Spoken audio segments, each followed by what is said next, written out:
আপনারা শুনছেন কালো রাত 24। আসসালামু আলাইকুম, কেমন আছেন সবাই? আজকে চলে আসলাম জিনপুরীর গাহিম করা ভয়ঙ্কর দুটো গল্প নিয়ে। প্রথমে আলিয়াপুরীর একটা রহস্যময় গল্প দিয়ে শুরু করছি। আলিয়াপুরীর এই গল্পটা শুনে অবাক হয়ে যাবেন। যারা চ্যানেলটি সাবস্ক্রাইব করেননি করে দিন, আর আমি শুরু করছি আলিয়াপুরীর গল্প। রাত 12টা। লাঠির উপর ভর করে এক পা দুপা করে এগিয়ে আসছে একজন বৃদ্ধা মহিলা। সে বৃদ্ধা মহিলা জলিল মিয়ার ঘরের সামনে এসে বলল, জলিল, মাইয়াটারে আর মারিস না। সেই বিয়ের পর থেকে মেয়েটার ওপর অত্যাচার করছিস, রোজ রাতে ওকে মারিস, ছাড় ওকে। সে বৃদ্ধা মহিলার কথায় হঠাৎ দরজা খুলে বাইরে দৌড়ে বেরিয়ে সেই জলিল মিয়ার স্ত্রী রাবেয়া সে বৃদ্ধা মহিলার কাছে এসে কান্না করতে লাগলেন। তখন ঘর থেকে হাতে একটা লাঠি নিয়ে বের হলেন জলিল মিয়া। এদিকে তখন বৃদ্ধা মহিলা বললেন, জলিল থাম, অনেক হয়েছে। কথাটা বলে জলিল মিয়া ভাইদের ডাকতে ডাকতে বললেন, এই খলিল, এই বাবুল, বাইরে আয়, মায়াটার এইভাবে মারছে, তোরা কিছু বলিস না? তখন জলিল মিয়ার দুই ভাই দরজা খুলে বাইরে এসে বলেন, হ্যাঁ রে জলিল, তোর জ্বালায় কি শান্তিতে একটু ঘুমাতে পারবো না? রোজ রাতে তোর বউকে মারিস কেন এভাবে? ভাইদের কথায় জলিল বললেন, আমার বউকে আমি মারবো না কি করবো সেটা কি তোমাদের কাছ থেকে শুনতে হবে? আমার যা মন চাই তাই করবো। জলিল মিয়ার এমন কথাই তার বড় ভাই বললেন, বেয়াদবের মতো কথা বলতে শিখেছিস তাই না? কাজ বাস্ত কিছু করিস না, তার উপর নেশা করে বাড়িতে ফিরে বউটাকে মারিস। তোর বউ তো খুব ভালো। আমার বউ ভালো না মন্দ সেটা তোমাদের জিজ্ঞাসা করিনি। কথাটা বলে জলিল মিয়া সেই বৃদ্ধা মহিলাকে উদ্দেশ্য করে বললেন, বড় মা, তুমি সামনে থেকে সরো তো। তুমি অসুস্থ মানুষ, অনেক রাত হয়েছে, নিজের বাড়ি থেকে ঘুমাও গিয়ে। ঘুমাতে চাইলে কি আর ঘুমাতে পারি? মাইয়াটার এভাবে মারিস, ও তো চিৎকার করে কান্না করে। মায়াটার চিৎকার শুনে কি ঘুমানো যায়? আর মারিস না, হাতের লাঠিটা ফেলে তোর বউকে নিয়ে ঘরে যা। বৃদ্ধা মহিলার কথায় জলিল মিয়া বললেন, আমাদের বিষয়ে নাক গলাবা না তো বড় মা, ঘুমা গিয়ে। কথাটা বলে জলিল মিয়া তার বউ রাবেয়ার চুলের মুঠি ধরে বললেন, চল ঘরে চল, খুব মুখ চালাতে শিখেছিস তাই না?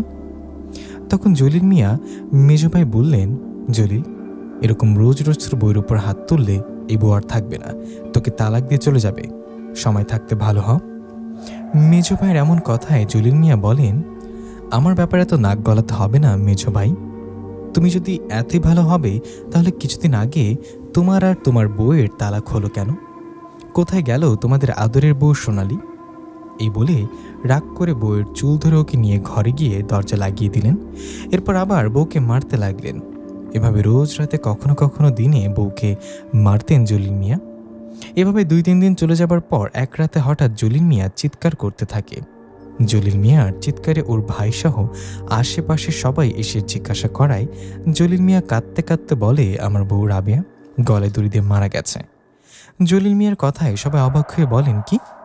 কথাটা বলে সবাই দৌড়ে গিয়ে ঘরে গিয়ে দেখেন ঠিকই রাবেয়া গলায় দড়ি দিয়ে ফাঁসি দিয়ে ঝুলে আছে। রাবেয়াকে দেখে সবাই ধরাধরি করে গলার দড়ি কেটে নিয়ে নিচে শুইয়ে দিলেন, আর আশেপাশে সবাই কান্না করতে লাগলেন। তখন জলিল মিয়ার ভাই বললেন, এবার হলো শান্তি, বউটার কত অত্যাচার সহ্য করবে? তোর অত্যাচার সহ্য করতে না পেরে বউটা ফাঁসি দিয়ে মারা গেল। তোর মতো একটা পশু আমাদের ভাই না। আজকে পর থেকে আমাদের সাথে কোনো কথা হবে না, দেখে নিস। ভাইয়ের কথায় জলিল মিয়া চুপ করে রইলেন। তখন সেই বৃদ্ধা মহিলা বললেন, এখন চুপ কেন? এখন মুখ চালা, যা তোর বউকে মার। নিজে কাজবাজ না করে নেশা করে বাড়িতে ফিরিস, তার উপর বউকে মারিস, এটা কি কোনো ভালো লোকের কাজ? এভাবে সবাই জলিল মিয়াকে কথা শোনায়। এভাবে কেটে যায় প্রায় ঘন্টাখানেক পর যে মেয়েটা গলায় দড়ি দিয়ে মারল, মানে রাবেয়া, ওর মাকে খবর দিয়ে নিয়ে আসা হয়। রাবেয়ার শুধু মা ছিল, বাবা ভাই ছিল না কেউই। তো রাবেয়ার মা এসে তো মেয়েকে জড়িয়ে ধরে অনেক কান্নাকাটি করে। এভাবে আরও প্রায় 2 ঘন্টা চলে যাবার পর সবাই রাবেয়ার মাকে বুঝে বলে, সেই রাতের মধ্যে রাবেয়াকে গোসল করিয়ে ওর জানাজা পড়িয়ে কবর দেওয়া হয়। সকাল হলে আবার পুলিশের ঝামেলায় পড়তে পারে তাই। যাই হোক, রাবেয়া মারা যাবার পর আশেপাশের সবাই জলিল মিয়ার সাথে আর তেমন কথা বলে না। এভাবে কেটে যায় 7টা দিন। 7 দিন পর জলিল মিয়া জানতে পারেন পাশের গ্রামের পরের গ্রামে যাত্রাপালা বসবে। যাত্রাপালার কথা শুনে জলিল মিয়া ও তার এক বন্ধু ঠিক করেন রাত্রেবেলা যাত্রাপালা দেখতে যাবে। তো কথা মতো তাই করা হয়। রাত্রেবেলা দুজনে রওনা করে যাত্রাপালা দেখার উদ্দেশ্যে। শীতের রাত, ওরা দুজন ভালো মতো শীতের পোশাক গায়ে দিয়ে হাঁটছে। এভাবে হাঁটতে হাঁটতে দুজনে একসময় পৌঁছে যায় যাত্রা পালার স্থানে। সেখানে গিয়ে সবার মতো বসে দুজনের যাত্রা দেখতে থাকে। এভাবে চলে যায় 1-1.5 ঘন্টা। 1-1.5 ঘন্টা পর জলিল মিয়ার বন্ধু বলে, এই জলিল, বাড়িতে যাবি না? আমার ঘুম ঘুম পাচ্ছে, চল এবার বাড়িতে যাই। বন্ধুর এরকম কথায় জলিল মিয়া বলেন, আরে কি বলিস, আসলাম তো মাত্র 1-1.5 ঘন্টা আগে, এখনো তো যাত্রাপালা অনেক বাকি, রাত আরও গভীর হোক তারপর যাব। তখন জলিল মিয়ার বন্ধু বলেন, না রে, আমার যেতে হবে, আমার ভালো লাগছে না, আমি বাড়িতে যাই, তুই গেলে আয়। এখনও রাত বেশি গভীর হয়নি, রাস্তাঘাটে লোক পাওয়া যাবে, পরে কিন্তু লোকজন তেমন একটা পাওয়া যাবে না। তখন জলিল মিয়া বলেন, কে বলেছে লোকজন পাওয়া যাবে না? এত বড় যাত্রাপালা, নিশ্চয়ই আমাদের গ্রাম বা পাশের গ্রাম থেকে লোক আসছে। তোর ভালো না লাগলে তুই যা, আমি পরে যাব। তো জলিল মিয়ার কথায় ওর বন্ধু বলেন, ঠিক আছে। কথাটা বলে ও চলে যায় বাড়িতে। বন্ধু চলে যাওয়ার পর জলিল মিয়া বসে যাত্রাপালা দেখতে থাকেন। এভাবে দেখতে দেখতে কখন যে রাত গভীর হয় জলিল মিয়ার খেয়াল নেই। হঠাৎ করে জলিল মিয়া বুঝতে পারেন রাত অনেক গভীর হয়ে গেছে, এদিকে লোকজনও কমে গেছে অনেক। রাত গভীর হচ্ছে দেখে জলিল মিয়া সেখান থেকে বেরিয়ে রাস্তায় কিছুক্ষণ অপেক্ষা করে দেখে তার এলাকার কেউ আছে কিনা বা ওদিকে কেউ যায় কিনা। কিন্তু বেশ কিছুক্ষণ যাবার পর জলিল মিয়া দেখেন কেউ নেই। তখন উনি চিন্তা করেন একাই ফিরবে বাড়িতে। এই বলে একটা বিড়ি ধরিয়ে বিড়ি খেতে খেতে জলিল মিয়া হাঁটতে থাকেন বাড়ির দিকে। ঘন কুয়াশা ঢেকে গেছে চারিদিকে। জলিল মিয়া হাঁটছে, এমন সময় পেছন থেকে কেউ একজন বলে ওঠেন, কে যায়? এই দাঁড়াও দাঁড়াও। পেছন থেকে ডাকটা শুনে জলিল মিয়া দাঁড়িয়ে দেখেন একজন বৃদ্ধা মহিলা।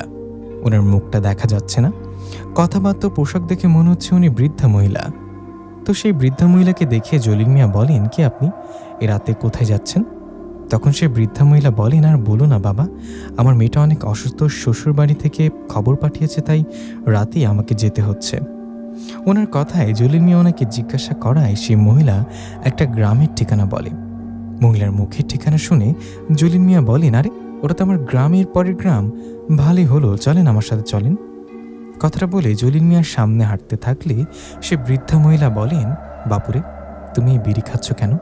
তুমি আমার পেছনে আসো, আমি সামনে যাই, তাহলে বিড়ির ধোঁয়া আমার গায়ে মুখে লাগবে না। সে বৃদ্ধা মহিলার কথায় জলিল আর কোনো কথা না বাড়িয়ে ওনার পেছনে চলে আসে আর হাঁটতে থাকে। এভাবে হাঁটতে হাঁটতে সেই বৃদ্ধা মহিলা হঠাৎ এক অন্য রাস্তায় চলে যায়। তখন জলিল মিয়া বলেন, আরে বুড়িমা, ওদিকে কই যাচ্ছেন? আমাদের রাস্তাটা এইদিকে। তখন সে বৃদ্ধা মহিলা বলেন, আমি জানি, আর আমি যে রাস্তা দিয়ে যাচ্ছি এটা সহজ আর অল্প সময়ে এই রাস্তা দিয়ে যাওয়া যায়। কথা না বলে আমার সাথে আসো, তাহলে অল্প সময়ের মধ্যে পৌঁছে যাব তোমাদের গ্রামে। সে বৃদ্ধা মহিলার কথায় জলিল মিয়া মনে মনে বলেন, ঠিক আছে, যাই, দেখি উনি কোন দিক দিয়ে নিয়ে যায়। এই বলেই সে বৃদ্ধা মহিলার সাথে হাঁটতে থাকে। এভাবে বেশ কিছুক্ষণ হাঁটার পর জলিল মিয়া আশেপাশে তাকিয়ে দেখেন উনি একটা নদীর পাড়ে চলে আসছেন। পাশে নদী, আর উনি যেখানে দাঁড়িয়ে আছে সেখানে বড় একটা বটগাছ। এরকম একটা জায়গায় এসে সেই বৃদ্ধা মহিলা থেমে যায়। তখন জলিল মিয়া বলে ওঠেন, এটা কোন জায়গায় নিয়ে আসলো গো বুড়িমা? এই জায়গাটা তো দেখে মনে হচ্ছে কোনো শ্মশান। জলিল মিয়ার কথাই ওই বৃদ্ধা মহিলা বলেন, ঠিকই বলেছিস, এটা শ্মশান, আর এটাই আমার থাকার জায়গা, আমি এখানেই থাকি। বৃদ্ধা মহিলার এরকম কথায় জলিল মিয়া অবাক হয়ে বলেন, মানে কি বলেন আপনি? আপনি আসলে কে বলুন তো?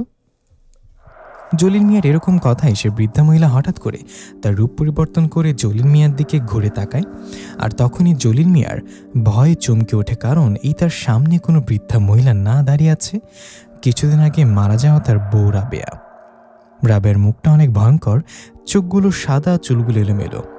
কিছুদিন আগে মারা যাওয়া নিজের বউয়ের ভয়ঙ্কর চেহারা দেখে জলিল মিয়া চিৎকার দিয়ে দেন এক দৌড়। এদিকে পেছন থেকে ভয়ঙ্কর হাসির আওয়াজ আসতে থাকে। জলিল মিয়া জীবন বাঁচাতে কোন দিক দিয়ে যে দৌড় দিচ্ছেন সেটাও জানে না। উনি দৌড়াতে দৌড়াতে একটা রাস্তায় ওঠেন। সেই রাস্তা দিয়ে দুজন লোক কোথা থেকে জানি ফিরছিলেন। সেই লোক দুটোকে দেখে জলিল মিয়া ওদের কাছে গিয়ে হাঁপাতে হাঁপাতে বলেন, ভাই, আমাকে একটু সাহায্য করুন, আমি অনেক ভয় পেয়েছি। কথাটা বলে জলিল মিয়া জ্ঞান হারিয়ে ফেলে। জলিল মিয়ার যখন জ্ঞান ফেরে তখনও দেখে রাতে দেখা ওই দুজনের একজনের বাড়িতে উনি।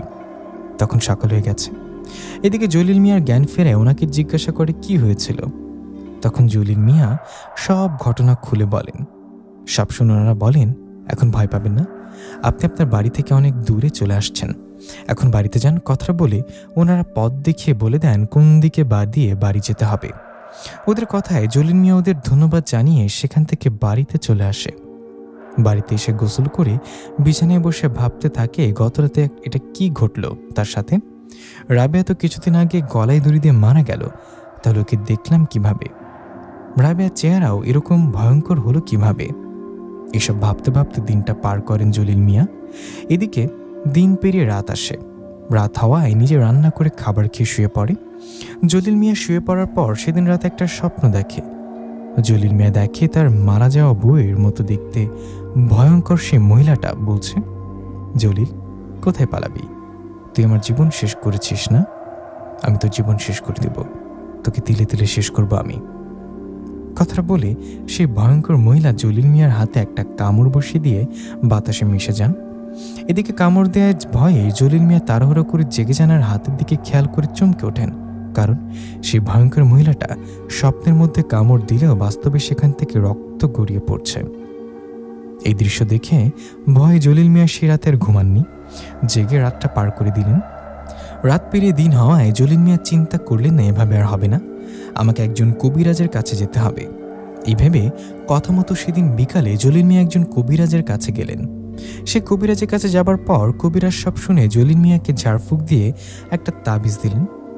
কবিরাজের ঝাড়ফুঁক ও তাবিজ নিয়ে বাড়িতে আসলেন জলিল মিয়া। তাবিজ ও ঝাড়ফুঁক করে নিয়ে আসার পর জলিল ভাবেন আর কোনো সমস্যা হবে না, কিন্তু জলিল মিয়ার সেই ধারণাকে ভুল প্রমাণ করে দিয়ে সেদিন রাতেই ঘটল একটা ভয়ঙ্কর ঘটনা। জলিল মিয়া রোজ রাতের মতো শুয়েছিলেন বিছানায়।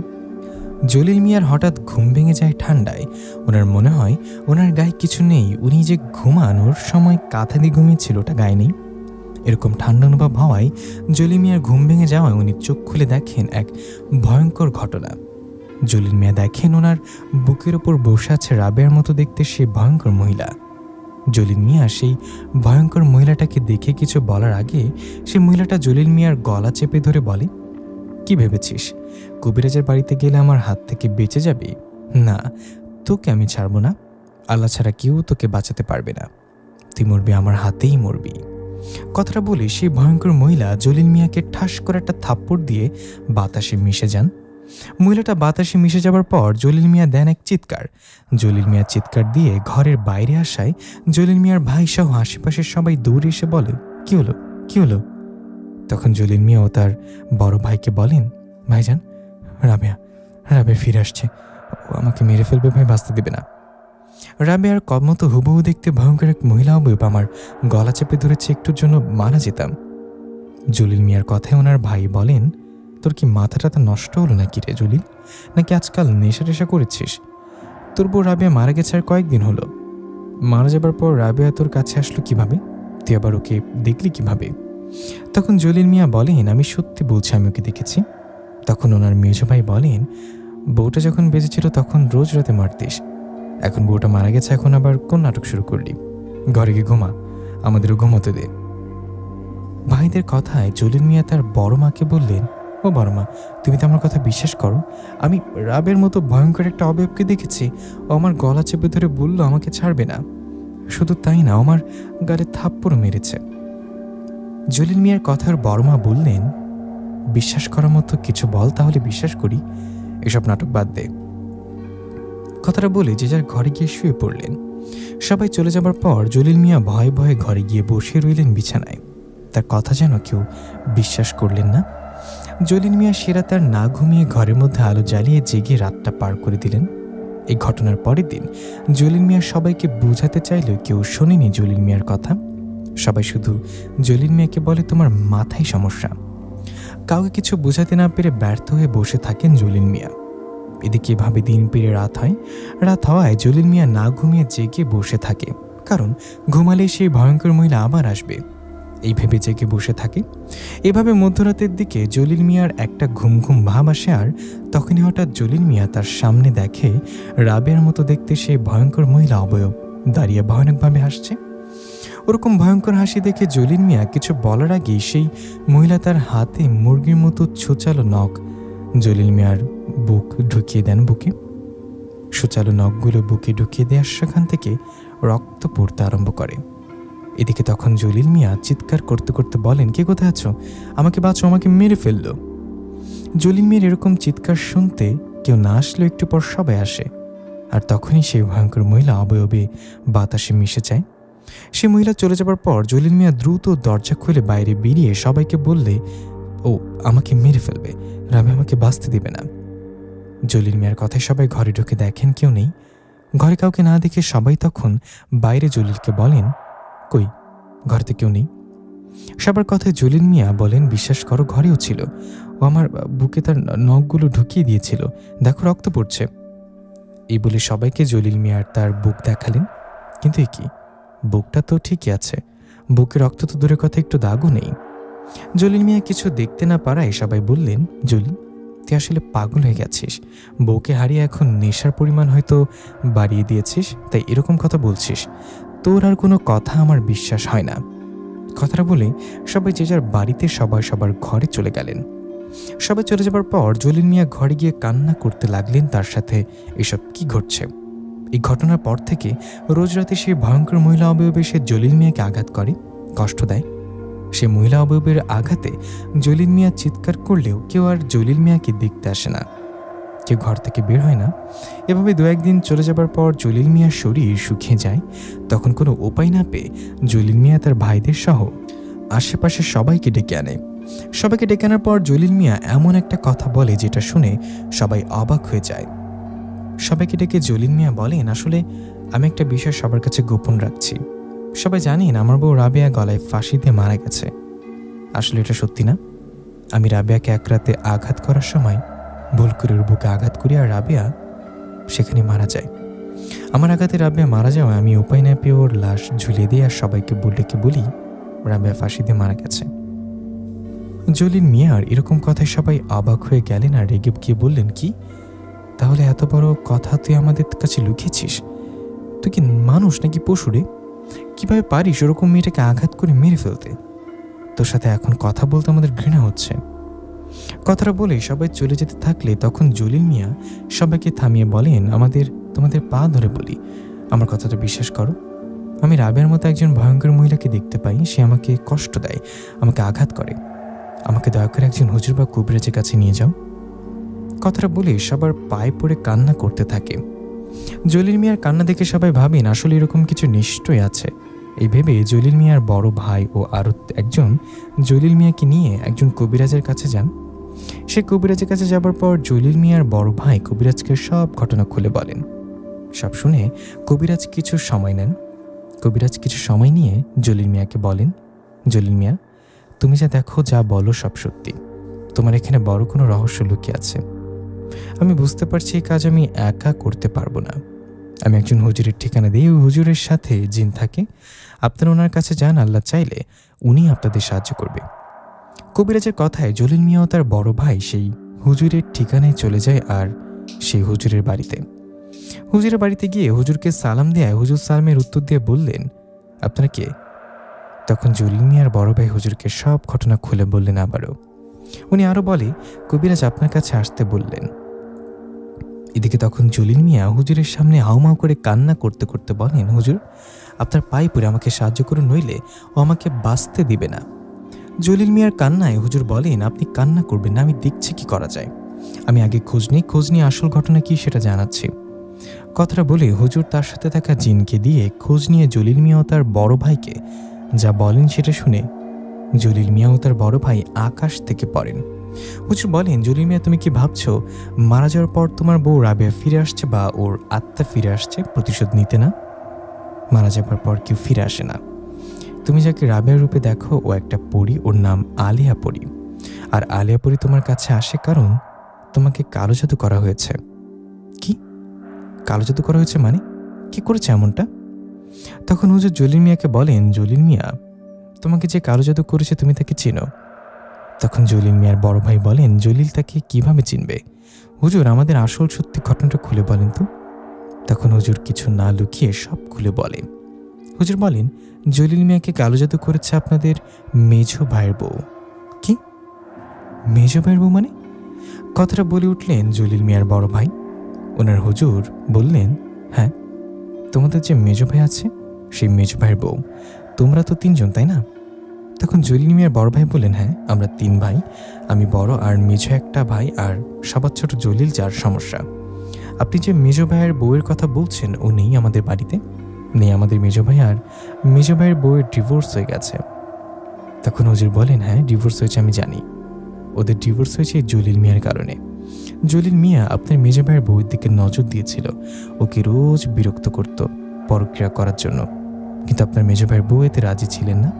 ও রাজি না হওয়ায় জলিল মিয়া শয়তানি করে একদিন আপনার মেজো ভাইয়ের বউয়ের ঘরে ঢুকে লুকিয়ে থাকে, আর তখন আপনার মেজো ভাই দেখে ফেলে। জলিল মিয়ার সাথে বউ দেখে আপনার বড় ভাই মেজো ভাই সন্দেহ করে, আর তখন উনি থাকে ওদের দুজনের মাঝে ঝগড়া লেগে। ওদের ঝগড়া লাগার কিছুদিন পর ডিভোর্স হয়। ওদের ডিভোর্স হওয়ার পর আপনার মেজো ভাইয়ের বউ একজন কবিরাজের কাছে গিয়ে জলিল মিয়ার উপর রেগে কালো জাদু করে। হুজুরের মুখে সব ঘটনা শুনে জলিল মিয়ার বড় ভাই জলিল মিয়ার দিকে তাকিয়ে বলেন, জলিল তুই এতটা নীচ, জীবনে কত অপরাধ করেছিস তুই, তো তোর মেজো ভাইয়ের সংসারটি এভাবে ভাঙতে পারলি? বড় ভাইয়ের কথায় জলিল মিয়া কান্না করতে করতে বলেন, আমি ভুল করেছি বড় ভাই, আমাকে মাফ করে দাও, আমাকে এবারের মতো বাঁচো, এই কালো জাদু থেকে বাঁচো আমাকে।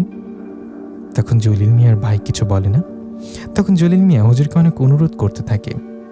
জলিল মিয়ার অনুরোধে হুজুর বলেন, ঠিক আছে জলিল মিয়া, তোমার উপর থেকে কালো জাদু কাটাতে আমাকে তোমার বাড়িতে যেতে হবে। তোমাকে তোমার আজকে বাড়িতে যাও, আমি কাল যাব তোমাদের বাড়িতে।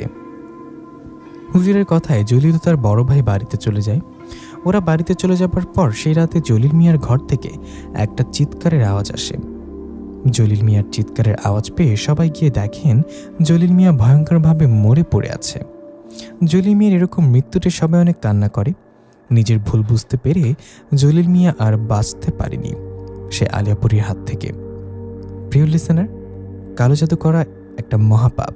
কেউ রাগের বশে কারোর উপরে কখনো কালো জাদু করবেন না। যদি এরকম কাজ কখনো করে থাকেন তাহলে তওবা করে ফিরে আসুন ভালোর পথে। প্রিয় লিসেনার, কেমন লাগলো আলিয়াপুরীর প্রথম গল্পটি? এখন চলে যাচ্ছি গাহিম করা ভয়ঙ্কর একটা রহস্যময় জিনপুরীর গল্পে। গভীর ঘুমটা হঠাৎ ভেঙে গেল কারেন্ট চলে যাওয়ায় গরম লাগার কারণে।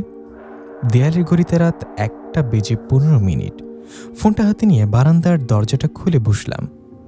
বাইরের ফ্যাকাশে চাঁদের আলো বারান্দা পেরিয়ে ভেতরের ঘরে এসে পড়েছে। চারপাশ শান্ত, হালকা শীতল বাতাস এসে গায়ে লাগছে। বসে আছি, হঠাৎ চোখে পড়ল 5-6 জন মানুষ আমাদের পুরনো শ্মশানের পথ ধরে হেঁটে যাচ্ছে। সন্দেহ হলো, তাই দরজাটা খুলে বেরিয়ে গেলাম দরজার বাইরে। মোবাইলের টর্চটা ধরে বললাম, কে যায়?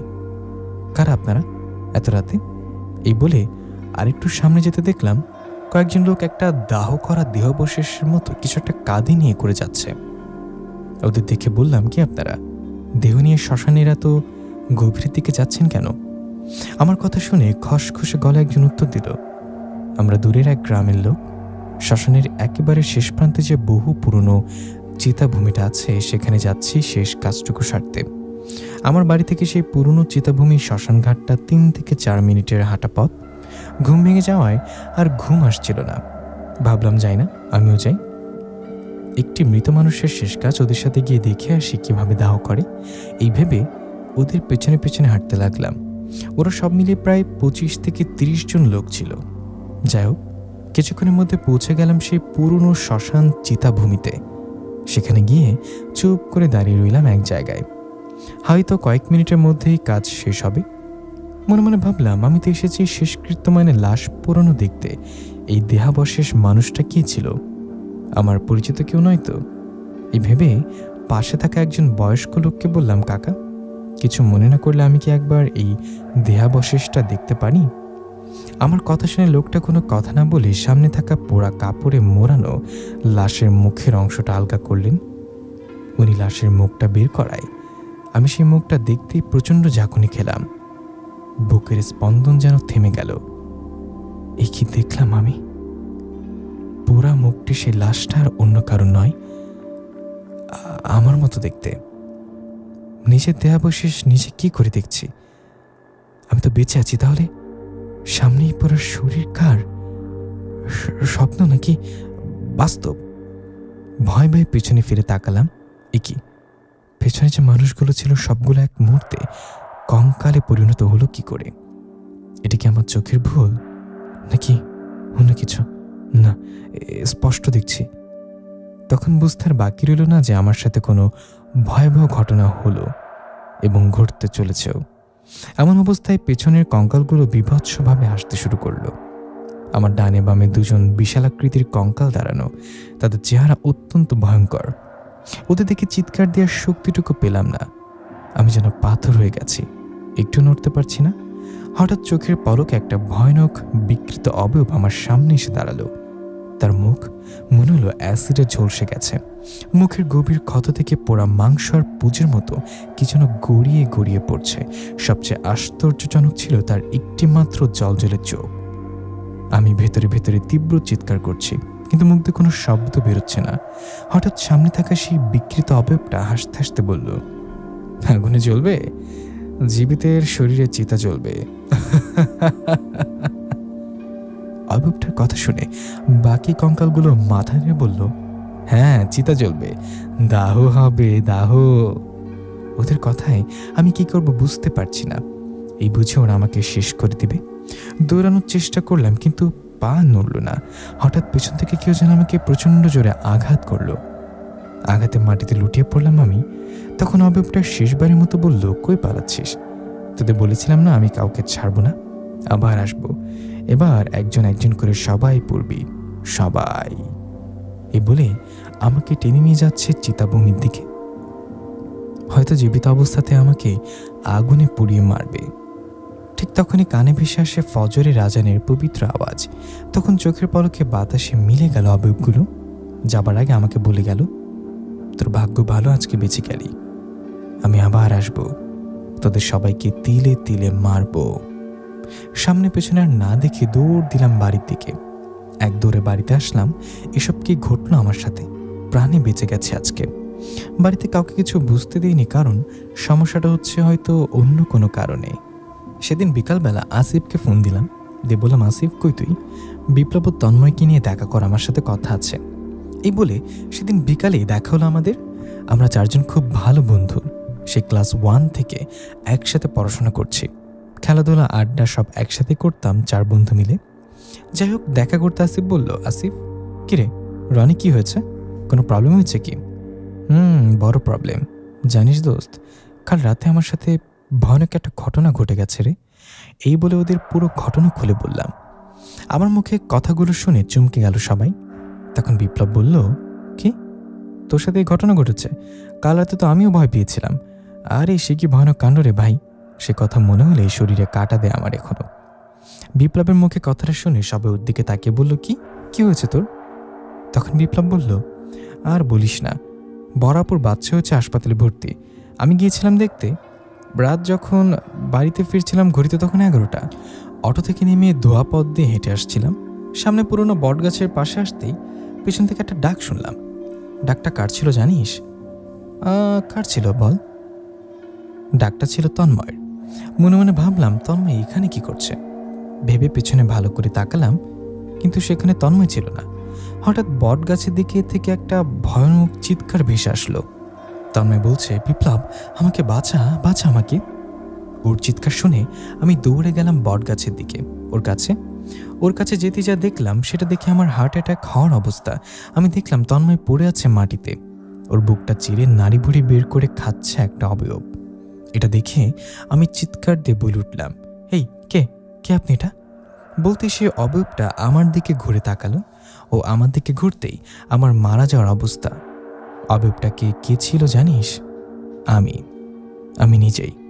আরে ভাই, আমি নিজেকে দেখেছি। এতক্ষণ তন্ময় নাড়ি ভুড়ি বের করে যে ভয়ানক অবয়বটা খাচ্ছিল সেটা আমি নিজের চোখের সামনে নিজেকে দেখেছি। আমার দিকে তাকিয়ে রক্তমাখা মুখে হাসতে লাগলো। আমার বুঝতে বাকি রইল না এটা নিশ্চয়ই কোনো খারাপ অশুভ প্রেত। আমি মনে সাহস রেখে দৌড় দিলাম বাড়ির দিকে। ওদিকে পেছন থেকে ভয়ানক বিকট হাসির আওয়াজ ভেসে আসছে, আর পেছন থেকে কে যেন বলে উঠল, মরবি, সবাই মরবি। বিপ্লবের মুখে কথাটা শুনে সবাই কেঁপে উঠলাম ভয়। আরে এটা কিভাবে সম্ভব? আমার সাথে যে ঘটনা ঘটেছে বিপ্লবের সাথে তেমনটা ঘটেছে। আমরা নিজেরাই নিজেদের দেখেছি, তাও ভয়ানক রূপে। বিপ্লবের মুখে কথাগুলো শুনে তন্ময় বলল, আমিও তো ভালো নেই রে। কিছুদিন ধরে খুবই বাজে বাজে ভয়ানক জিনিস দেখছি। অনেকগুলো কালো ছায়া আমাদের ঘিরে রেখেছে আর নিজেরা বলাবলি করছে, একে মেরে ফেলি না জীবিত পুঁতে দেই। এসব দেখে ভয় ঘুম ভাঙে আমার। জানি না কি হচ্ছে এসব। আমি ভেবেছিলাম এটা শুধু আমারই সমস্যা, তাই তোদের কিছু বলিনি। তন্ময়ের মুখে কথা শুনে আসিফ বলল, এটার পেছনে নিশ্চয়ই কোনো কারণ আছে। জানিস, কিছুদিন ধরে আমার সাথে এরকম কিছু ঘটছে। মাঝরাতে হঠাৎ ঘুম ভেঙে যায়। ঘুম ভাঙতে দেখি আমার পায়ের কাছে কেউ একজন বসে আছে। আমি কিছু বলার আগেই জানলা দিয়ে লাফ দিয়ে চলে যাই। আসিফের মুখে কথাটা শুনে ওর কাছে গিয়ে রেগে বললাম, ঠিকই হয়েছে, তোর জন্য এসব ঘটেছে আমাদের সাথে। তুই বলেছিলি না ওই পুরনো পোড়া ভিটাটার কথা? এই নিয়ে দুজনের মধ্যে ঝগড়া লেগে যায়। বিপ্লব ও তন্ময় আমাদের শান্ত করে বলে, থাক, তোরা ঝগড়া করলে সব ঠিক হবে না। সবাই মিলে এটা ভাব, এসব কেন হচ্ছে আমাদের সাথে। তখন ওদের বললাম, ভাবার কিছু নেই, এটা সব সেই রাতের পর থেকে ঘটছে। যে রাতে সেই বাড়িতে গিয়েছিলাম আমরা, সেই বাড়ি। ওটা যেমন তেমন বাড়ি না, ভয়ানক একটা পোড়া ভিটা। লোকজন ঠিকই বলেছিল, আমরা ভুল করেছি, ওদের কারো কথা বিশ্বাস করিনি। আজ থেকে কয়েকদিন আগের কথা, আমরা 4 বন্ধু মিলে আড্ডা দিচ্ছিলাম। আড্ডার এক ফাঁকে আসিফ বলে ওঠে, অনেকদিন পিকনিক করা হয় না রে, কিছু কি ভাবলি? ওর কথা শুনে আমরা বললাম, তা খারাপ হয় না, অনেকদিন পিকনিক করি না, তা কোথায় করা যায়? দূরে কোথাও যাব কি? তখন আসিফ বলে উঠল, আরে শোন, আমার মাথায় একটা আইডিয়া এসেছে। আমাদের পিকনিকটা হবে রাতে, আর অন্য রকম, অন্য জায়গায়। ওই যে পাশে জঙ্গলের অরণ্যর মধ্যে পুরনো ভূতুরে বাড়ি আছে না, সেখানে। ওর মুখে কথাটা শুনে তন্ময় বলে উঠল, তা মন্দ হয় না, তোর চিন্তাটা আসলে অন্যরকম। আমি সহমত, সে পুরনো বাড়িতেই পিকনিক করব। রনি আর তোদের দুজনের মাথা ঠিক আছে তো নাকি? জানিস না ওই বাড়িটা ভালো না? শোন, আমি দাদুর মুখে শুনেছি বহু বছর আগে সেখানে এক ভয়ানক কাণ্ড ঘটেছিল। তারপর থেকে বাড়িটা পড়ে আছে। লোকে এখন ওটাকে জিনপুরি বা ভূতের বাড়ি বলে জানে। আমার মুখে কথাটা শুনে আসিফ ও তন্ময় হাহা করে হাসতে লাগলেন আর বললেন, তুই ভূত বিশ্বাস করিস, শালা বোকা। ওদের থামিয়ে বিপ্লব বলল, আরে থাম তো তোরা, রনির কথাটা একটু ভেবে দেখ, যা করব ভেবে করা ভালো। আসিফ তখন বলল, আরে কিচ্ছু হবে না, তুই কি পাগল হলি নাকি? আরে আমরা 4 জন একসাথে থাকবো, সেখানে রান্না হবে সারা রাত, ওই বাড়িতে কাটিয়ে সকালে ফিরবো, ঠিক আছে? আসিফের কথায় তন্ময় ও বিপ্লব রাজি হলেন। আমি একা আর কি বলবো, ওদের কথা মতো আমিও রাজি হলাম। তার পরের দিন রাতে, রাত 9টা, সবাই মিলে একসাথে হয়ে সব কিছু নিয়ে রওনা করলাম নিবিড় অরণ্য থাকা সেই পুরনো বাড়ির দিকে। জঙ্গলে পথ ধরে হাঁটছি। কিছুক্ষণ পর আমরা সবাই পৌঁছে গেলাম সেই পুরনো বাড়িতে। পৌঁছানোর পর সবাই বলাবলি করলাম। সবাই ঠিকই বলে রে, এই বাড়িটা দেখতে এখন ভূতের বাড়ি লাগে। চারিদিকে দেখ কীরকম মাকড়সার জাল ছড়িয়ে আছে। এই বলে হাসতে লাগলাম। যাই হোক, একটু জায়গা পরিষ্কার করে সেখানে জিনিসপত্র রাখলাম ও রান্না করার জন্য কাজ শুরু করলাম। সব কিছু গুছিয়ে রান্না শুরু করলাম। সবাই বলাবলি করতে লাগলাম, আজ রাতটা অনেক মজা হবে রে, চিকেন বিরিয়ানি হবে, আরও মজা হবে। এই বাড়ির পেতনিগুলো আমাদের সাথে বিরিয়ানি খায়, এ বলে হাসতে লাগলাম। বিপ্লব রান্না করছে, ওর পাশে বসে আমি। একটু দূরে তন্ময় আসিফ বসে আছে। এক সময় আসিফ বলে উঠল, বাড়িটা অনেক পুরনো তো, রান্না কর তোরা, আমি বাড়িটা একটু ঘুরে দেখি। ওর কথা শুনে বললাম, এই না, রাতের বেলা যাস না, বাদ দে। আমার কথা শুনে আসিফ বলল, আমি তোর মতো ভীতু না, বুঝলি? এই বলে সে চলে গেল পুরো বাড়িটা ঘুরে দেখতে। আসিফ যাওয়ায় বেশ কিছুক্ষণ পর আমি তন্ময়কে বললাম, আরে তন্ময়, দেখ তো আসিফটা কই গেল? রান্না তো প্রায় শেষের দিকে চলে এলো, দেখ, ডাক দে ওকে। আমার কথা শুনে তন্ময় চলে গেল আসিফকে খুঁজতে। বিপ্লব রান্না করছে, আমি পাশে বসা। হঠাৎ একটা ভয়ঙ্কর চিৎকার ভেসে আসলো। চিৎকার শুনে আমি বিপ্লবকে বললাম, কিরে, কে চিৎকার দিল? ওদের কিছু হলো না তো? তুই রান্না কর, আমি দেখি। এই ছেলে দুটো জ্বালায় মারলো আবার আমাকে। মোবাইলের টর্চটা জ্বালিয়ে খুঁজতে লাগলাম ওদেরকে। সত্যি বাড়িটা অনেক ভয়ানক দেখতে, রাতের অন্ধকারে আরও ভয়ানক লাগছে। আমি ওদের খুঁজছি আর ডাকছি, আসিফ, এই আসিফ, তন্ময়, কই তোরা? আমার কথায় কোনো আওয়াজ পেলাম না। অনেক বড় বাড়ি, কোথায় গেল কে জানে। আমি একটা করে ঘর খুঁজে দেখছি ওদের, কিন্তু পাচ্ছি না। হঠাৎ একটা আওয়াজ পেলাম, হাড় চিবানোর আওয়াজ। একটু সামনে যেতেই দেখলাম তন্ময় আসিফ বসে কি যেন করছে। আমি ওদের কাছে গিয়ে বললাম, কিরে, কত করে ডাকছি, শুনিস না কেন? এই বলে ওদের কাছে একদম চলে গেলাম। কাছে যেতে দেখলাম ওরা ওদের নিজেদের হাত চিবিয়ে চিবিয়ে খাচ্ছে, আর একজন আরেকজনের বলছে, খুব মজারে হাত খেতে। এটা কি করছে এরা? হাত বেয়ে পড়ছে রক্ত, নিজের হাত নিজে কেমন করে খাচ্ছে। এটা দেখে একটা চিৎকার দিয়ে দৌড় দিলাম। এক দৌড়ে হাঁপাতে হাঁপাতে বিপ্লবের কাছে গিয়ে বললাম, বিপ্লব শোন ভাই, পরিস্থিতি ভালো না, আমি খারাপ কিছু দেখছি। এই বলেই বিপ্লবকে বললাম, জানিস তন্ময় আসিফকে দেখলাম ওরা নিজেরাই নিজেদের হাত চিবিয়ে চিবিয়ে খাচ্ছে। আমার মুখে কথাটা শুনে বিপ্লব একটা হাসিতে বলল, হ্যাঁ এবার কঠিন কি, এ দেখ আমিও খাই। এই বলে বিপ্লব আমার সামনে নিজের হাত আঙুল চিবিয়ে খেতে লাগলেন। আমি ছিটকে 5 হাত পেছনে সরে গেলাম আর বললাম, এই কি হয়েছে তোদের? এই বিপ্লব ঠিক আছিস তো? আমার হার্টবিট বেড়ে গেছে, শরীর কাঁপছে, নিশ্চয়ই খারাপ কিছু হতে চলেছে। সেখানে এক মুহূর্ত দেরি না করে চিৎকার দিয়ে দৌড় দিলাম। তারপর মনে হচ্ছে আমার পেছনে ঝড় শুরু হয়ে গেছে, গাছপালাগুলো মনে হয় ভেঙে পড়বে মাটিতে। পেছন থেকে বিকট হাসির আওয়াজ ভেসে আসছে, মনে হচ্ছে আমার পেছনে অনেকগুলো কুকুর দৌড়াচ্ছে, আমাকে পেলে মনে হয় ছিঁড়ে ছিঁড়ে খাবে। প্রাণের ভয়ে জঙ্গলের ভেতর দিয়ে দৌড়াচ্ছি, জানি না কোন দিকে যাচ্ছি। হঠাৎ কিছু একটার সাথে আঘাত লেগে একটা গর্তে পড়ে যাই। শরীর কাঁপছে, একটু শক্তি পাচ্ছি না, আর শরীরে আজ বুঝি মরে যাব। এটা কিসের গর্তে পড়লাম আমি? ভালো করে টর্চটা দিয়ে যা দেখলাম তাতে আমি শেষ। এটা কোনো গর্ত না, এটা একটা ভাঙা কবর। সেখানে একটা কঙ্কাল শুয়ে আছে। সেটাকে দেখে তাড়াতাড়ি উপরে উঠতে চাইলাম, কিন্তু এ কি, কঙ্কালটা যে আমার পা টেনে ধরেছে। আমার শরীরে কোনো শক্তি পাচ্ছি না। চিৎকার করছি বুক ফেটে, কিন্তু কেউ শুনছে না আমার চিৎকার। জোরে জোরে দোয়া পড়তে লাগলাম আর শরীরের সব শক্তি দিয়ে কবর থেকে উপরে উঠে দৌড় দিলাম। আমি আর পারছি না, পারছি না। এই বুঝি মরে যাব আমি? কোথায় কোথায় যাচ্ছি? দৌড়াতে দৌড়াতে সামনে অনেকটা দূরে একটা আলো দেখতে পেলাম। আমি আলোর দিকে দৌড়াতে লাগলাম। সামনে গিয়ে বুঝতে পারলাম হ্যারিকেন জ্বালিয়ে কেউ খাল পাড়ে মাছ ধরছে। তার কাছে গিয়ে ভয়ে ভয়ে বলতে লাগলাম, আমাকে বাঁচান, সাহায্য করুন একটু, আমি অনেক ভয় পেয়েছি। আমাকে শান্ত করে লোকটি বললেন, ভয় পাবেন না, এখানে কেউ নেই। আপনি ওদিক থেকে দৌড়ে আসলেন, এই রাতের বেলা কোথায় গিয়েছিলেন? তার কথা শুনে বললাম, আসলে আমরা 4 বন্ধু পিকনিক করার জন্য রাত্রেবেলা জঙ্গলে পুরনো ভূতের বাড়িটাতে গিয়েছিলাম। এটা শুনে লোকটা বললেন, ভুল করেছ তোমরা, কি জানো না ওটা এখন ভয়ানক বাড়ি।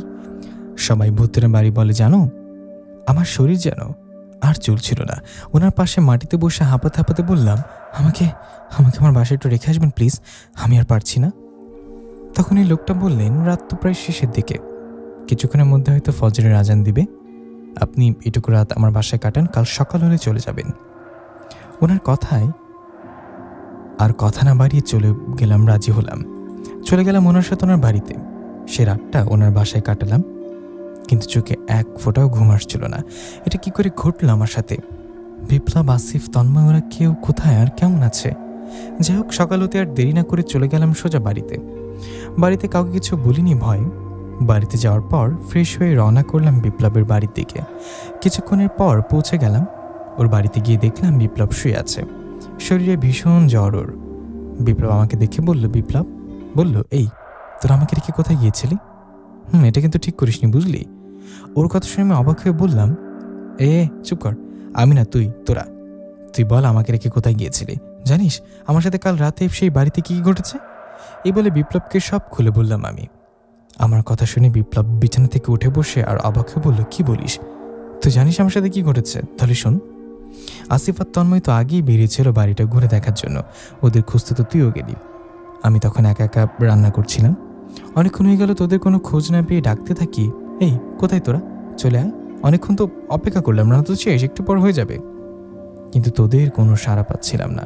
হঠাৎ অন্ধকারের মধ্য থেকে কে যেন কর্কশ গলায় বলে ওঠে, কি রে, রান্না কি হলো? আর কত সময় লাগবে রান্না করতে? ওনার কথা শুনে আমি বলে উঠলাম, কি আপনি কোত্থেকে কথা বলছেন? এই বিপ্লব, এই রনি, তোরা আবার মজা করছিস না তো? আরে মজা অনেক হয়েছে, বেরিয়ে আয় এবার। কিন্তু তাও তোরা কোনো সাড়া দিলি না। হঠাৎ আবারও সে লোকটা বলে উঠল, পিকনিক কি তোরা একাই করবি? খাবার কি তোরা একাই খাবি? আমরা বুঝি কিছু না।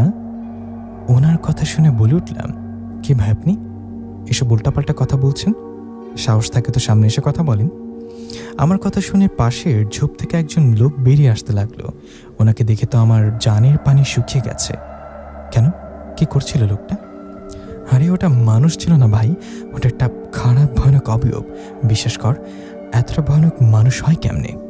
সে অবয়বটার কোনো মাথা ছিল না, মাথা ছাড়া একজন আমার সাথে কথা বলছে আর আমার দিকে এগোতে এগোতে বলছে, কই রান্না হলো? দে মাংস দে। কিরে, দেবি না? এসব দেখে আমার হাত পা ঠান্ডা হয়ে যাচ্ছিল।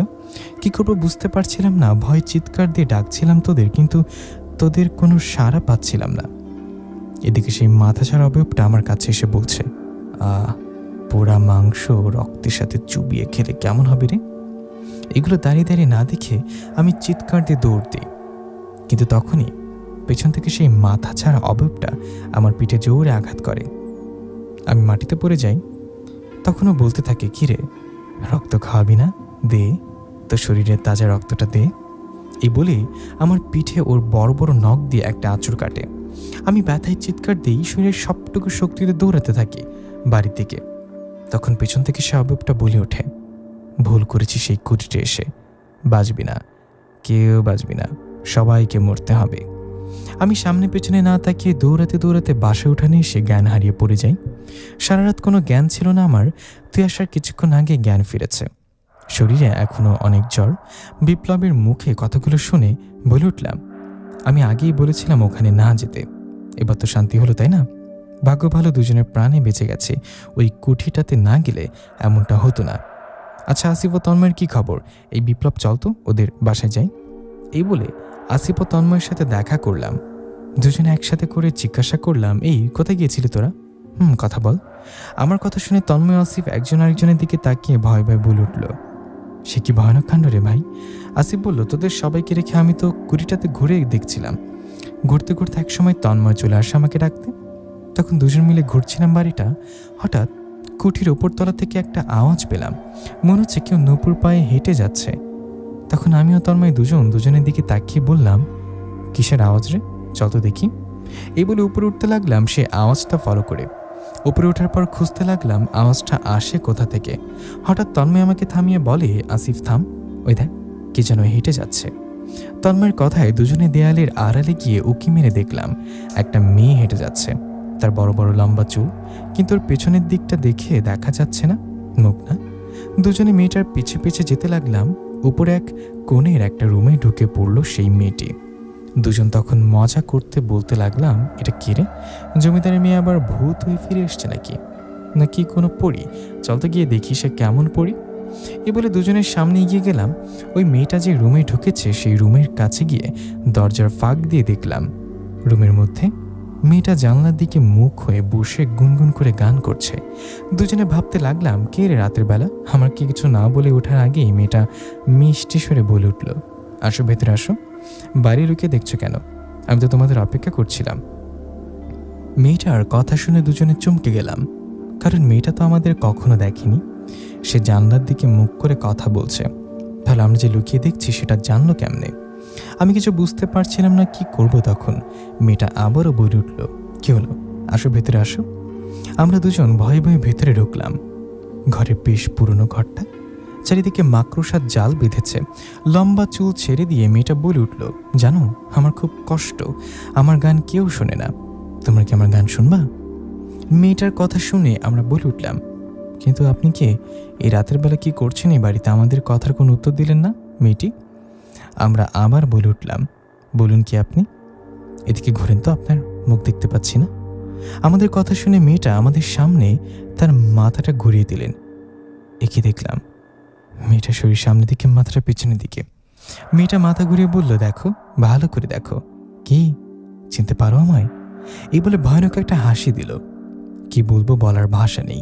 মেয়েটার মুখে কাটা কাটা দাগ, কে যেন মুখে কিছু একটা দিয়ে কোপ মেরেছে। চোখ দুটার কি কথা বলবো, চোখের কোনো মনি নেই, পুরো চোখটা সাদা। এটা দেখে দুজনকে ধরে কাঁপতে লাগলাম। পেছন থেকে দরজাটা ঠাস করে লেগে গেল। বাইরে মনে হচ্ছে প্রচুর ঝড় শুরু হয়েছে। ভয়ে দুজনে বের হতে চাইলাম সেখান থেকে, কিন্তু দরজা তো লাগে না, বেরোতে পারছি না। ওদিকে সেই ভয়ানক মেয়েটা হাসতে হাসতে বলছে, কোথাও যেতে পারবে না। কি করব? আমরা জোরে জোরে চিৎকার দিতে লাগলাম আর দরজা ধাক্কাতে লাগলাম। ধাক্কাতে ধাক্কাতে দরজা খুলে গেল। বাইরে অনেক অন্ধকার। দুজনে দৌড় দিলাম নিচের দিকে। নিচে এসে চিৎকার দিয়ে ডাকছিলাম তোদের, রনি, এই রনি, বিপ্লব, এই বিপ্লব, কই তোরা? কিন্তু তোদের কোনো আওয়াজ পেলাম না সেখানে। বুঝতে পারলাম আমাদের সাথে খারাপ কিছু হয়েছে। তাই দেরি না করে দৌড়াতে দৌড়াতে বাসায় আসছি আমরা। বাসা আসার পরও শান্তিতে থাকতে পারিনি। বারবার মনে হচ্ছিল হঠাৎ বাসার উঠোনে কেউ দাঁড়িয়ে আছে। চোখে ঘুম আসলে হঠাৎ ঘুম ভেঙে যায়, তখন মনে হয় পায়ের কাছে কেউ বসে আছে। সরি রে, আসলে তোর কথা শুনলে আমাদের সাথে এরকম হতো না। এই কথাগুলো আসিফ ও তন্ময় বলছিল আমাদের। আমি বিপ্লব দুজনে শুনছিলাম। ওদের কথা শুনে বললাম, দেখ, 4 জনই বেঁচে ফিরেছি, এর মানে এই না আমাদের বিপদ কেটে গেছে। বড় কোনো সমস্যা হবার আগে চল কোনো কবিরাজের কাছে যাই। আমার কথায় সবাই একমত হয়ে বলল, সেটাই করি, সেটাই মনে হয় ভালো হবে। কথা মতো একজন কবিরাজের কাছে গেলাম। ওনার কাছে গিয়ে সব খুলে বললাম। আমাদের মুখে কথাগুলো শুনে তিনি বললেন, ভাবসাব তো ভালো দেখছি না। আচ্ছা তোমরা বসো, আমি দেখি সেই অশুভ শক্তিকে হাজির করতে পারি কিনা, দেখি তাদের সাথে কথা বলতে পারি কিনা।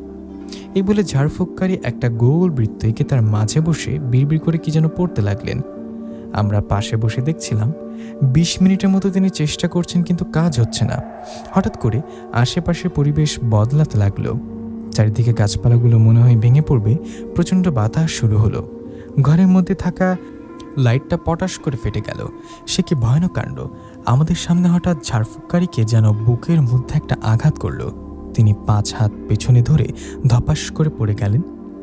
আমরা দৌড়ে তার কাছে গেলাম। রক্ত আসছে তার মুখ দিয়ে। ওনাকে তুলে বিছানায় শুইয়ে দিলাম।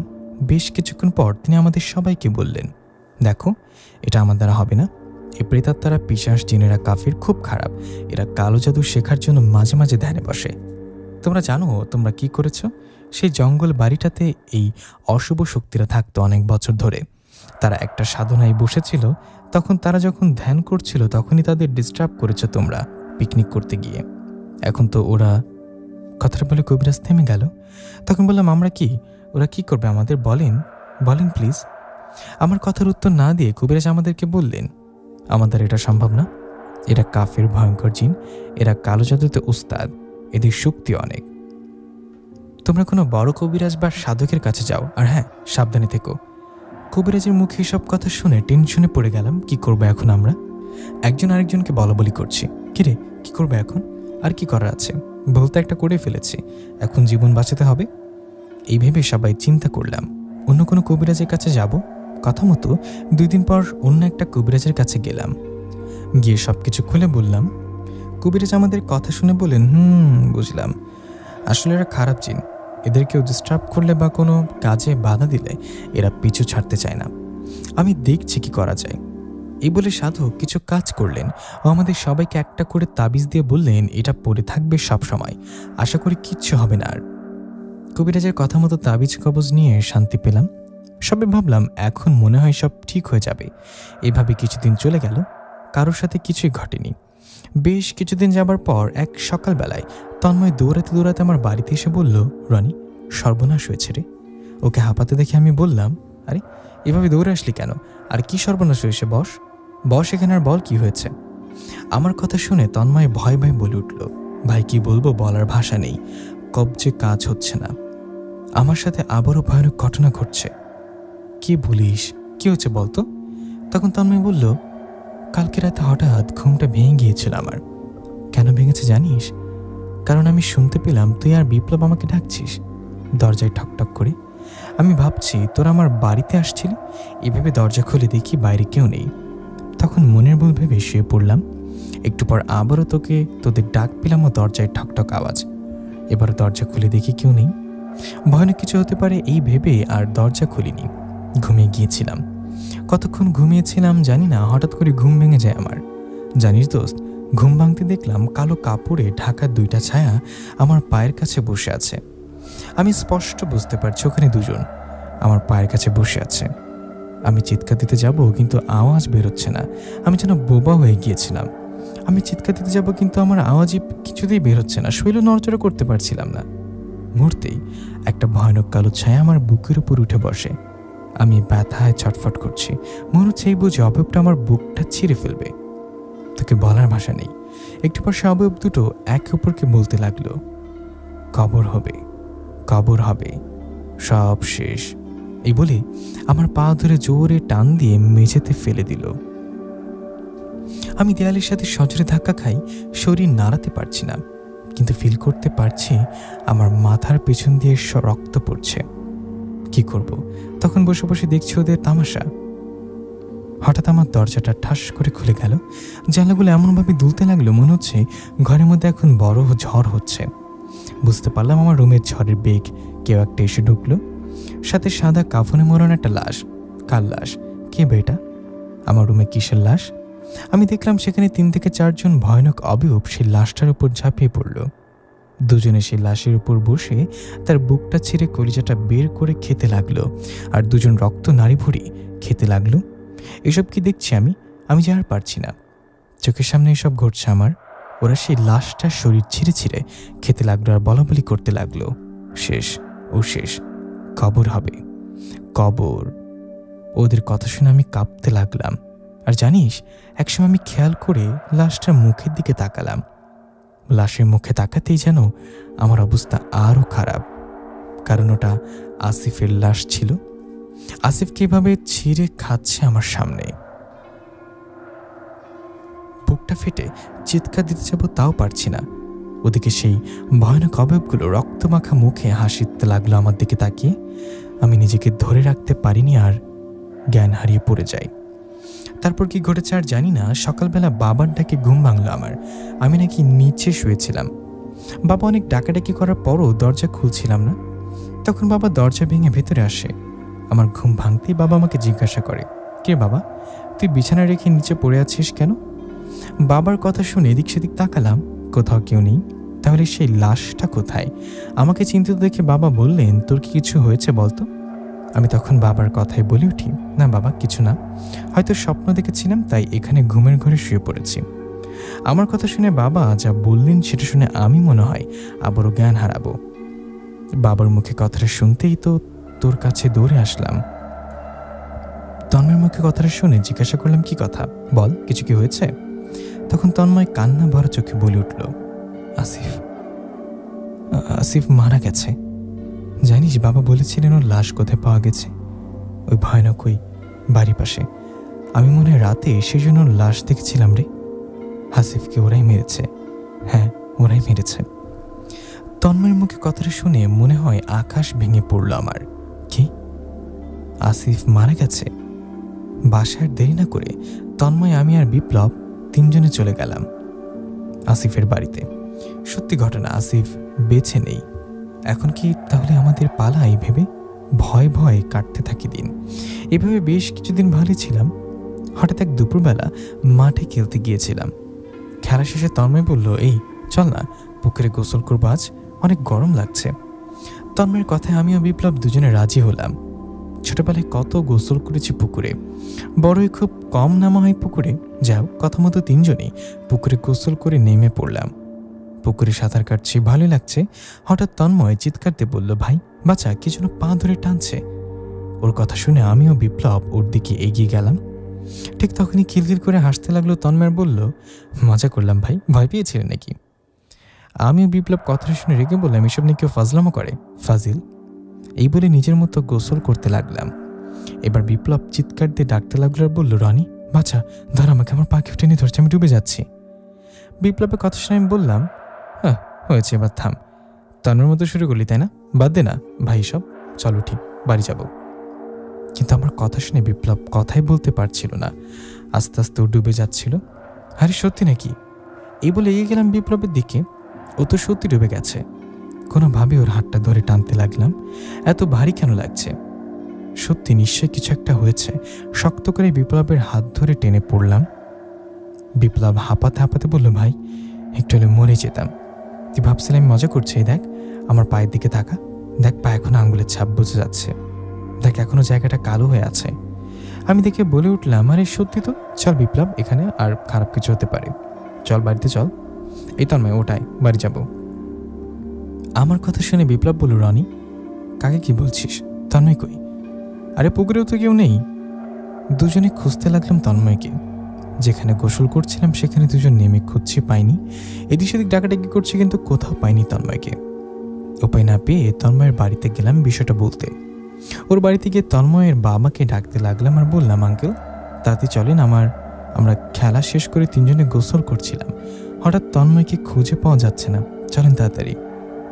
আমাদের মুখে কথাটা শুনে আঙ্কেল অবাক হয়ে বললেন, এসব কি বলছো তোমরা? আমি বললাম, আঙ্কেল কি বলছি? পুকুর পাড়ে গেলে বুঝবেন, তাড়াতাড়ি লোকজন ডাকেন, তন্ময়কে খুঁজতে হবে, নইলে বড় বিপদ হয়ে যাবে। আমার কথা শুনে আঙ্কেল বললেন, বাবা তোমরা শান্ত, এসব কি বলছো, কিছু বুঝছি না। আরে তন্ময় তো ঘরে শুয়ে আছে, সকাল থেকে গায়ে অনেক জ্বর, ওর কোথাও তো বের হয়নি, আর তোমরা বলছো তিনজনই খেলতে গেছো, পুকুরে গোসল করেছো, কি বলে এগুলা? কি আঙ্কেল কি বলেন এগুলা? আর কোনো কথা না বলে চলে গেলাম তন্ময় রুমে, গিয়ে দেখলাম সত্যি তন্ময় শুয়ে আছে। আরে সত্যি তো, ওর গায়ে তো ভীষণ জ্বর। হ্যাঁ আল্লাহ, কে হলো এগুলো আমাদের সাথে? এমন পরিষ্কার ওটা তন্ময় ছিল না। তন্ময় রূপে কেউ আমাদের সাথে গিয়েছিল পুকুরে গোসল করতে, হয়তো পুকুরে চুবিয়ে মেরে ফেলতে। বিপ্লব দুজনে বেঁচে গেছি রে আজকে। কি হচ্ছে সব আমাদের সাথে? আমাদের দুজনকে চিন্তা করতে দেখে তন্ময় জিজ্ঞাসা করে, কি রে, কি হচ্ছে তোদের? সকাল থেকে ফোন দিলাম ধরলি না যে। আমরা সব কিছু খুলে বললাম তন্ময়কে। ও শুনে অবাক হয়ে বলল, ভাই বেঁচে গেছিস, আমি সকাল থেকে রুমে শুয়ে কোথাও যাইনি। কি করবো, কোথায় যাব, এভাবে কখন কি হয় বলা যায় না। সেদিন রাতের ঘটনা, রাতে খেয়ে শুয়ে শুয়ে ফোন টিপছি, হঠাৎ তন্ময়ের বাবা ডাকতে থাকে। ওনার ডাকে উঠে বললাম, আঙ্কেল কি হয়েছে, ডাকছেন কেন রাত্রের বেলা? তন্ময় ঠিক আছে তো? আঙ্কেল বললেন, না বাবা, ও ঠিক নেই, ও ভীষণ অসুস্থ, শরীরে কাঁপুনি আসছে ওর, চলো এখনই চলো। কি করবো, আমি একা মানুষ। আঙ্কেলের কথায় গেঞ্জিটা গায়ে দিয়ে চলতে লাগলাম আঙ্কেলের সাথে। বেশ কিছুক্ষণ হাঁটায় আঙ্কেল হঠাৎ বলে উঠলেন, দাঁড়াও যেও না আর। তন্ময় এখানে? ওনার মুখে কথাটা শুনে আমি বলে উঠলাম, আঙ্কেল কি বলেন, রাতের বেলা এখানে তন্ময় আসবে কিভাবে? চলেন তাড়াতাড়ি বাসায় চলেন। তখন আঙ্কেল বললেন, আরে তন্ময় তো এখানে শুয়ে আছে, দেখো ওই যে শুয়ে আছে, আসো কাছে আসো, দেখো দেখে ছেলেটা সাদা কাফনে জড়িয়ে শুয়ে আছে, ওই যে কবর, আজকে কবর হবে, কবর। আরে এটা কি হলো? পাশে তাকিয়ে দেখলাম তন্ময়ের লাশ শুয়ে আছে। মুহূর্তে আঙ্কেলের রূপ বদলে ফেলল, চারিদিকে মনে হয় ঝড় শুরু হলো, সামনে পেছনে কালো ছায়া ঘিরে ধরেছে আমাকে। বিকটভাবে একটা চিৎকার দিয়ে দৌড় দিলাম। কি হলো এটা? আমাকে বোকা বানিয়ে বাইরে নিয়ে এসেছে এরা, নিশ্চয়ই সেই খারাপ ভয়ানক প্রেতগুলো। প্রাণের ভয়ে বাড়ির দিকে দৌড়াতে লাগলাম আর চিৎকার দিয়ে বাবাকে ডাকতে লাগলাম, বাবা বাঁচাও। ওদিকে সেই ছায়াগুলো ধেয়ে আসছে আমার দিকে। প্রাণের ভয়ে বাড়ির দিকে দৌড়াতে লাগলাম আর চিৎকার দিয়ে বাবাকে ডাকতে লাগলাম। দৌড়াতে দৌড়াতে পায়ে হোঁচট খেয়ে পড়ে গেলাম। আমার চিৎকার শুনে ততক্ষণে বাবার টর্চ নিয়ে দৌড়ে এসেছেন। বাবাকে দেখে দৌড়ে বাবার কাছে গিয়ে জড়িয়ে ধরলাম। অনেক হয়েছে, আর লুকোচুরি নয়, সব কিছু খুলে বললাম বাবাকে। বাবা শুনে রেগে গিয়ে বললেন, এতদিন কেন এসব বলিসনি? বাবার কথায় কিছু না বলে চুপ করেছিলাম। তখন বাবা আমাকে সাহস দিয়ে বললেন, ভয় পেও না, আমি তন্ময় ও বিপ্লবের বাবার সাথে কথা বলি, কালকে তোমাদের বড় কোনো হুজুরের বা কবিরাজের কাছে নিয়ে যাব। পরের দিন বাবা আমাকে সাথে নিয়ে চলে গেলেন তন্ময়ের বাড়িতে। ওর বাসার সামনে যেতেই দেখলাম অনেক লোকজন। কাছে গিয়ে যা জানতে পারলাম তাতে তো বাবা আমার মাথা ঘুরে গেল। তন্ময় মারা গেছে। এ কি, ওর পুরো শরীর কালো হয়ে আছে। তন্ময়ের বাবার কাছে শুনলাম গতকাল রাতে নাকি মাঝরাতে তন্ময় একটা চিৎকার দেয়, বলে বাবা বাঁচাও, ওরা নাকি নিয়ে যাচ্ছে আমাকে।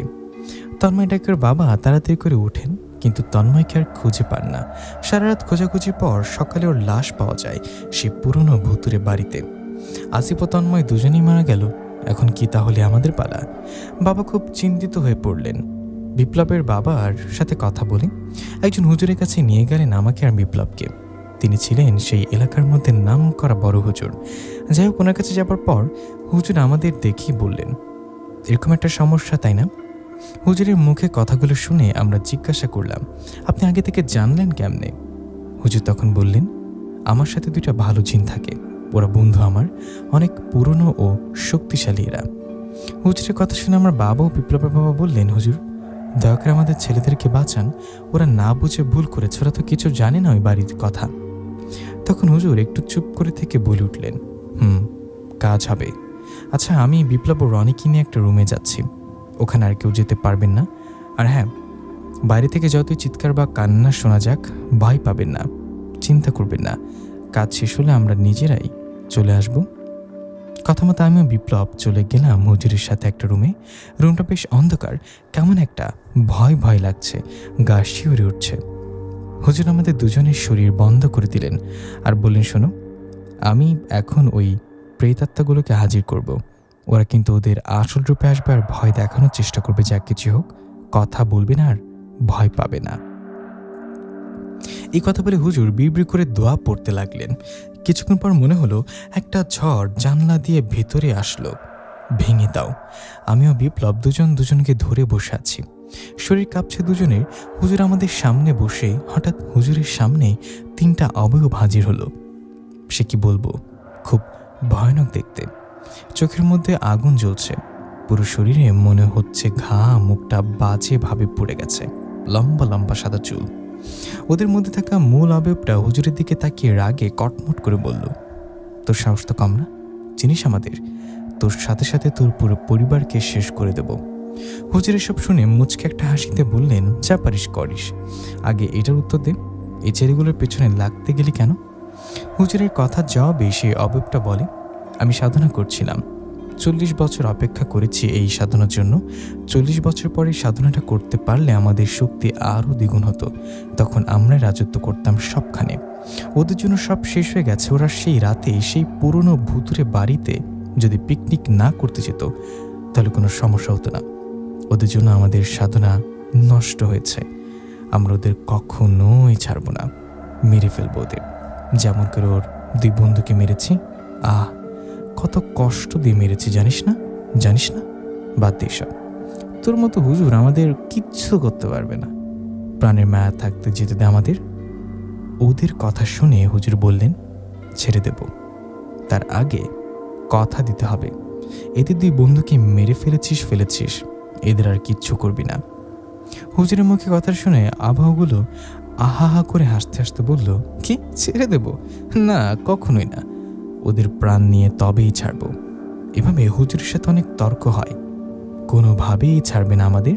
তখন হুজুর রেগে গিয়ে বললেন, শেষবারের মতো বলছি, ছেড়ে যাবি নাকি বোতলে ভরব? এটা শুনে সেই ভয়ানক অবয়বগুলো হাসতে হাসতে বলল, বোতলে ভরবি? খুব বার বেড়েছিস তাই না? এখন কবর হবে তোর, কবর। এই বলে রাগে সে অবয়বগুলো হুজুরের দিকে এগিয়ে আসতে থাকে। ঠিক তখনই পেছন থেকে সেই অবয়বগুলোকে জোরে আঘাত করে হুজুর পর বন্ধু ভালো জিনগুলো কিছু বুঝে ওঠার আগেই একের পর এক চাবুকের আঘাত করতে থাকে সেই খারাপ অবয়বগুলোকে। ঘরের মধ্যে তখন থাকতে পারছিলাম না, এতটা চিৎকার, মনে হচ্ছে কান ফেটে যাবে। ভয়ে হুজুরের হাতটা ধরলাম আমিও বিপ্লব। তখন হুজুর বললেন, ভয় পেও না। 30 মিনিট পর সব থেমে গেল। হুজুরের সামনে সেই 3টা অবয়ব পড়ে আছে। ওদের অবস্থা এতটাই খারাপ যে ঠিকমতো কথা বলতে পারছে না। সবসময় সত্যরই জয় হয়। খারাপ 3টা জিন, মানে বিশ্বাস জিনের মধ্যে একটা জিন মেরে ফেলেছে হুজুরের সাথে থাকা বন্ধু জিনেরা, আর 2টাকে বোতলে ফেলেছে। প্রায় 2 ঘন্টা পর হুজুর আমাদের নিয়ে রুমের বাইরে আসেন আর বলেন, তোমাদের এখন ভয় নেই, আমি ওদের বোতল বন্দি করেছি। তবে হ্যাঁ, তারপরেও একটু সাবধানে থেকো, ওই খারাপ জিনগুলোর পরিবার হয়তো তোমাদের ক্ষতি করতে পারে। তাই ঠিকমতো নামাজ পড়বার আল্লাহর ইবাদত করবা, যাতে করে তোমাদের সাথে এইসব খারাপ জিনিস না হতে পারে। কারণ আল্লাহর ইবাদত চলাকালে কখনোই কোনো খারাপ জিন পরি তোমার কাছে আসতে পারবে না। একটু হলেও বিপদ থেকে মুক্ত পাবে তোমরা। তাই নামাজ পড়বে, সব ঠিক হয়ে যাবে ইনশাল্লাহ। যাই হোক, তারপর থেকে কোনো সমস্যা হয়নি আমারও বিপ্লবের সাথে। কিন্তু খারাপ লাগে আসিফ ও তন্ময়ের জন্য। প্রিয় লিসেনার, কেমন লাগলো এই ভয়ঙ্কর জিনের গল্পটি? অবশ্যই আমাদেরকে জানাবেন। পার্সোনালি আমার কিন্তু দ্বিতীয় গল্পটা খুব ইন্টারেস্টিং আর ভয়ের লেগেছে। আমি কখনো এত মনোযোগ সহকারে কোনো গল্প পড়ি না, বাট এই গল্পটা আমার কাছে খুবই ভালো লেগেছে। আর এরকম ধরনের গল্প পেতে হলে অবশ্যই আমাদের চ্যানেলটি সাবস্ক্রাইব করে আমাদের পাশেই থাকবেন। আজ এখানে বিদায় নিচ্ছি। আসসালামু আলাইকুম। দেখাবে পরবর্তী কোনো ঘটনাতে।